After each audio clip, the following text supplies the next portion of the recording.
حضور اکرم صلی اللہ علیہ وآلہ وسلم نے فرمایا کہ وحی نازل ہوتے وقت کبھی مجھ کو گھنٹی کی سی آواز محسوس ہوتی ہے، اور وحی کی یہ کیفیت مجھ پر بہت شاق گزرتی ہے۔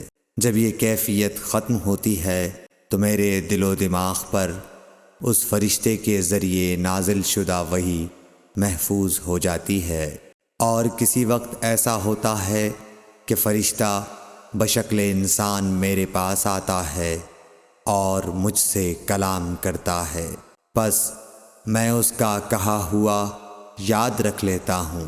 صحیح بخاری حدیث نمبر 2۔ حضرت صلی اللہ علیہ وآلہ وسلم پر وحی کا ابتدائی دور اچھے سچے پاکیزہ خوابوں سے شروع ہوا۔ آپ خواب میں جو کچھ دیکھتے وہ صبح کی روشنی کی طرح صحیح اور سچا ثابت ہوتا۔ پھر من جانب قدرت آپ تنہائی پسند ہو گئے اور آپ نے غار حرا میں خلوت نشینی اختیار فرمائی، اور کئی دن اور رات وہاں مسلسل عبادت اور یاد الہی و ذکر میں مشغول رہنے لگے۔ جب تک گھر آنے کو دل نہ چاہتا توشہ ہمراہ لیے ہوئے وہاں رہتے۔ توشہ ختم ہونے پر ہی اہلیہ محترمہ حضرت خدیجہ رضی اللہ تعالی عنہا کے پاس تشریف لاتے اور کچھ توشہ ہمراہ لے کر پھر وہاں جا کر خلوت گزین ہو جاتے۔ یہی طریقہ جاری رہا یہاں تک کہ آپ پر حق منکشف ہو گیا اور آپ غار حرا ہی میں قیام پذیر تھے کہ اچانک حضرت جبرائیل علیہ السلام آپ کے پاس حاضر ہوئے اور کہنے لگے کہ اے محمد پڑھو۔ آپ فرماتے ہیں کہ میں نے کہا کہ میں پڑھنا نہیں جانتا۔ آپ صلی اللہ علیہ وسلم فرماتے ہیں کہ فرشتے نے مجھے پکڑ کر اتنے زور سے بھینچا کہ میری طاقت جواب دے گئی۔ پھر مجھے چھوڑ کر کہا پڑھو۔ میں نے پھر وہی جواب دیا کہ میں پڑھا ہوا نہیں ہوں۔ اس فرشتے نے مجھ کو نہایت ہی زور سے بھینچا کہ مجھ کو سخت تکلیف محسوس ہوئی۔ پھر اس نے کہا کہ پڑھ۔ میں نے کہا میں پڑھا ہوا نہیں ہوں۔ فرشتے نے تیسری بار مجھ کو پکڑا اور تیسری مرتبہ پھر مجھ کو بھینچا، پھر مجھے چھوڑ دیا اور کہنے لگا کہ پڑھو اپنے رب کے نام کی مدد سے جس نے پیدا کیا اور انسان کو خون کی پھٹکی سے بنایا۔ پڑھو اور آپ کا رب بہت ہی مہربانیاں کرنے والا ہے۔ بس یہی آیتیں آپ حضرت جبرائیل علیہ السلام سے سن کر اس حال میں غار حرا سے واپس ہوئے کہ آپ کا دل اس انوکھے واقعے سے کانپ رہا تھا۔ آپ حضرت خدیجہ کے ہاں تشریف لائے اور فرمایا کہ مجھے کمبل اوڑھا دو، مجھے کمبل اوڑھا دو۔ لوگوں نے آپ کو کمبل اوڑھا دیا۔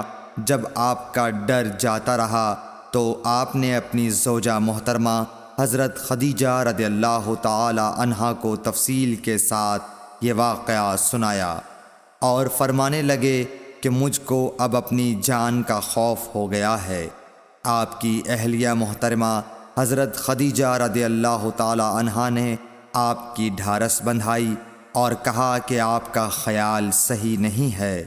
اللہ کی قسم آپ کو اللہ کبھی رسوا نہیں کرے گا۔ آپ تو اخلاق فاضلہ کے مالک ہیں، آپ تو کنبہ پرور ہیں، بے کسوں کا بوجھ اپنے سر پر رکھتے ہیں، مفلسوں کے لیے آپ کماتے ہیں، مہمان نوازی میں آپ بے مثال ہیں، اور مشکل وقت میں آپ امر حق کا ساتھ دیتے ہیں۔ ایسے اوصاف حسنہ والا انسان یوں بے وقت ذلت و خواری کی موت نہیں پا سکتا۔ پھر مزید تسلی کے لیے حضرت خدیجہ رضی اللہ تعالی عنہا آپ کو ورقہ بن نوفل کے پاس لے گئیں، جو ان کے چچا زاد بھائی تھے اور زمانہ جاہلیت میں نصرانی مذہب اختیار کر چکے تھے اور عبرانی زبان کے کاتب تھے۔ چنانچہ انجیل کو بھی حسب منشائے خداوندی عبرانی زبان میں لکھا کرتے تھے۔ انجیل سریانی زبان میں نازل ہوئی تھی، پھر اس کا ترجمہ عبرانی زبان میں ہوا۔ ورقہ اسی کو لکھتے تھے۔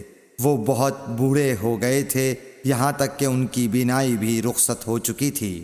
حضرت خدیجہ رضی اللہ تعالی عنہا نے ان کے سامنے آپ کے حالات بیان کیے اور کہا کہ اے چچا زاد بھائی، اپنے بھتیجے محمد صلی اللہ علیہ وسلم کی زبانی ذرا ان کی کیفیت سن لیجئے۔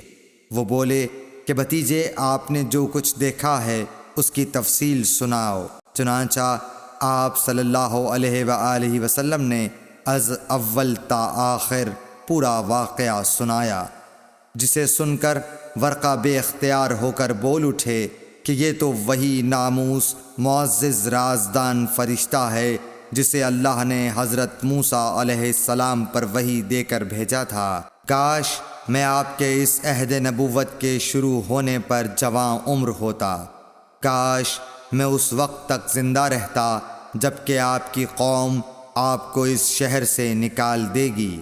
رسول کریم صلی اللہ علیہ وآلہ وسلم نے یہ سن کر تعجب سے پوچھا کہ کیا وہ لوگ مجھ کو نکال دیں گے، حالانکہ میں تو ان میں صادق و امین و مقبول ہوں۔ ورقہ بولا، ہاں یہ سب کچھ سچ ہے، مگر جو شخص بھی آپ کی طرح امر حق لے کر آیا لوگ اس کے دشمن ہی ہو گئے ہیں۔ اگر مجھے آپ کی نبوت کا وہ زمانہ مل جائے تو میں آپ کی پوری مدد کروں گا۔ مگر ورقہ کچھ دنوں کے بعد انتقال کر گئے، پھر کچھ عرصے تک وحی کی آمد موقوف رہی۔ صحیح بخاری حدیث نمبر 3۔